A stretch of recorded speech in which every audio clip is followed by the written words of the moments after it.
दोस्तों, मान लो कि आपको भगवान कृष्ण जी मिल जाएं, तो आप उनसे क्या सवाल पूछोगे? हर आदमी को यही इच्छा होती है कि मैं ज़िंदगी में अपनी परेशानियों को दूर करने के उपाय पूछूंगा। लेकिन जब भगवान कृष्ण सामने आ गए, तो सोचो, आपके मुंह से जो सवाल पूछे जाने थे, वो आप भूल भी जाते हो, क्योंकि उनका इम्प्रेशन ही अलग होगा। उनकी छवि आप देखने की हिम्मत शायद ही रख पाएँगे। और जैसे-जैसे अगर वो कह भी देते हैं कि पूछो, क्या पूछना है? आप मुझे काफ़ी याद कर रहे थे, तो मैंने सोचा कि आज आपके हाल-चाल पूछता हूँ, आपको क्या परेशानियाँ हैं, वो पूछता हूँ। तो इंसान कहता है कि मुझे ये दुःख है, मुझे अपने भाई-बंधुओं से शिकायत है, ये शिकायत है, वो शिकायत है। तो भगवान कृष्ण जी कहने लगे, देखो, मैंने तुम्हें धरती पर भेज दिया, तुम्हें भाई दिया, बहन दी, माँ-बाप दिए। जब तुम सुखी थे, तब तो तुमने कभी नहीं पूछा कि हे भगवान, आपका सहारा है, आपने मुझे बहुत कुछ दिया। जब आपके ऊपर दुःख आते हैं, तो आप मुझे याद करने लग जाते हो और पूछने लग जाते हो। और कहते हो कि मुझे ये हेल्प करो, मुझे वो हेल्प करो। तो मैं तुम्हें धरती पर भेजा है, तुम अपनी प्रॉब्लम अपने आप सॉल्व कर सकते हो। तो मैंने पूछा, वो कैसे? तो उन्होंने हँसते हुए जवाब दिया कि देखो, तुम जिनके पास रह रहे हो, जिस समाज में रह रहे हो, अपनी प्रॉब्लम जाकर उनको सुनाओ, उनसे रिक्वेस्ट करो, तो आपकी बात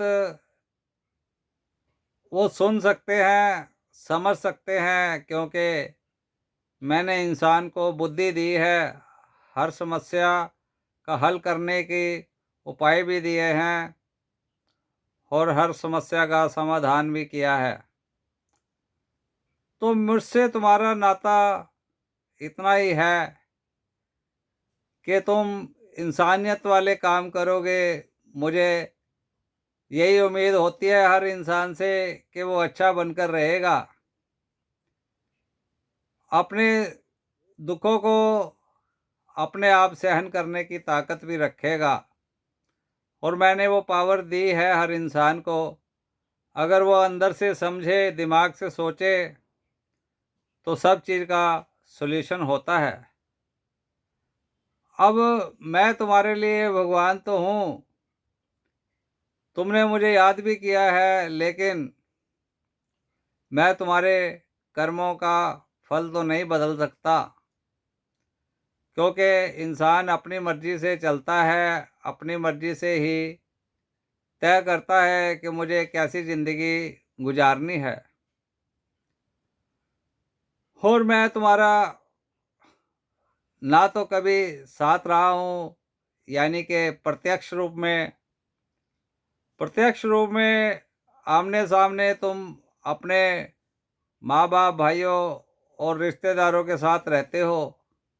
बचपन से तुम उनके साथ रहे हो, तो उनके पास जाओ, उनका दिल जीतो, उनको समझाओ। तो वो समस्या तुम्हारी है, मेरी नहीं है। मुझसे तुम्हारा लगभग देखा जाए तो खून का कोई रिश्ता नहीं है। खून के रिश्ते जितने अच्छे होते हैं, उससे अच्छा शायद मैं नहीं हूँ, क्योंकि तुम्हारा खून का रिश्ता कई पुश्तों तक चलता है और चलता ही रहता है। तुम्हारे पुरखों बुजुर्गों और खानदान के मिले जुले कर्म होते हैं। अच्छे कर्मों का फल भी मिलता है जरूर, चाहे देर में मिले या सबेर में मिले। तो तुम अब क्या चाहते हो, ये मुझे खुलकर आप बताइए। तो मैंने कहा कि मैं ऐसे ऐसे प्रॉब्लम में फंसा हुआ हूँ और मैं नहीं चाहता कि कोई मेरा किसी से झगड़ा या खून खराबा हो, और ऐसे ऐसे मुझसे सहन नहीं हो रहा है। तो वो कहते हैं कि भाई देखो, तुम अपने आप को जितना भड़काओगे, जितना भटकाओगे, उतना ही भटकते चले जाओगे। दिमाग में एक मोटी सी बात डालो कि अगर तुम्हारे साथ कोई कुछ कर रहा है उल्टा सीधा या गलत बोल रहा है, तो सोचो कि हो सकता है बैकग्राउंड में पिछले जन्म में या किसी इस जन्म में तुमने किसी जगह उसके भाई के साथ, अपने भाई के साथ, रिश्तेदारों के साथ, जिसके साथ भी आपकी आर्गू चल रही है, यानी कि तर्क चल रही है, आपने कभी उसका भी नुकसान किया होगा। शायद वो अपना बदला ले रहा हो या बिना जाने अनजाने में उसकी आदत हो चुकी हो तुमसे लड़ने की, या तुम्हारी कुंडली में लिखा हुआ हो कि तुम्हें कोई सुख नहीं मिलेगा, चाहे वो भाई हो, बहन हो, बीवी बच्चे हो, किसी से भी तुम्हें सुख नहीं मिलेगा, क्योंकि तुमने पिछले जन्मों में बहुत बुरे कर्म किए हुए थे। ये मैं तुम्हें आज बता रहा हूँ, ये सिर्फ थोड़ी देर के लिए है। इसके बाद मैं तुम्हें भुला दूंगा कि मैंने क्या कहा था। क्योंकि अगर हम इंसान को सारी बैकग्राउंड याद करवाएंगे और याद उसे रखेगा, तो ऐसे दुनिया कहाँ चलेगी। ऐसे तो कोई आदमी पता होने के बाद कि मैंने क्या किया था, तो इंसान आगे नहीं चल पाएगा। वो या तो खुदकुशी करने की कोशिश करेगा या कुछ ना कुछ गड़बड़ करने की कोशिश करेगा। हम इंसान को पूरी पूरी कहानी नहीं बता सकते, क्योंकि उसका जीने में फिर इंटरेस्ट नहीं रहता। तो भगवान से मिलना आसान नहीं है, और अगर भगवान जी मिल जाएं तो उनकी बातों को समझना बड़ा मुश्किल होता है। इसलिए आप खुद ही अपने अंदर बैठे शैतान को ढूंढिए और उसे मारिए, ना कि किसी से लड़िए, ना ही बिना सोचे समझे कोई फैसला कीजिए। क्योंकि ये आपको एक अच्छी खासी ज़िंदगी चलते चलते नरक की ज़िंदगी बना देते हैं। जो मन में बुरे विचार आ जाते हैं,